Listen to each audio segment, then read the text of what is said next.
ফরিদপুরে পদ্মা নদীতে দেখা দিয়েছে তীব্র ভাঙন।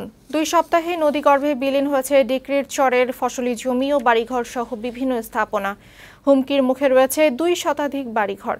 পানি উন্নয়ন বোর্ড ভাঙন রোধে বালির বস্তা ফেললেও কোনো কাজে আসছে না। ফরিদপুর সংবাদদাতা তামিম ইসলামের প্রতিবেদন, জানাচ্ছেন সুমাইয়া হক। ফরিদপুর ডিক্রির চরের পালডাঙ্গি এলাকায় গেল 2 সপ্তাহ ধরে পদ্মা নদীতে দেখা দিয়েছে তীব্র ভাঙন। ফসলি জমি, বসতভিটা সহ বিভিন্ন স্থাপনা নদীগর্ভে বিলীন হয়ে গেছে। হুমকিতে রয়েছে আরও বেশ কিছু স্থাপনা। এই এলাকায় ভাঙন রোধে গত জুন মাসে 41,986 বস্তা জিও ব্যাগ ও 4,989 বস্তা সিমেন্ট ব্যাগ ফেলে পানি উন্নয়ন বোর্ড।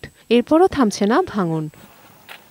জমি ও ঘরবাড়ি হারানোর আতঙ্কে রয়েছে নদীপাড়ের মানুষ।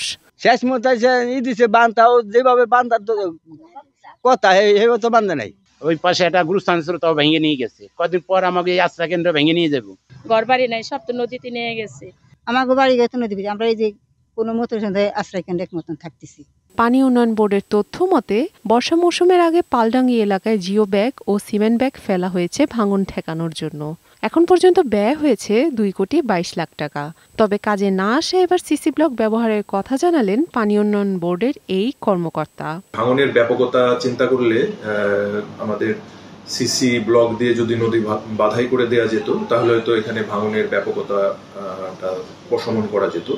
ভাঙন রোধে স্থায়ী পদক্ষেপ নেওয়ার দাবি জানিয়েছেন নদীপাড়ের মানুষ। ডেস্ক রিপোর্ট, বৈশাখী সংবাদ।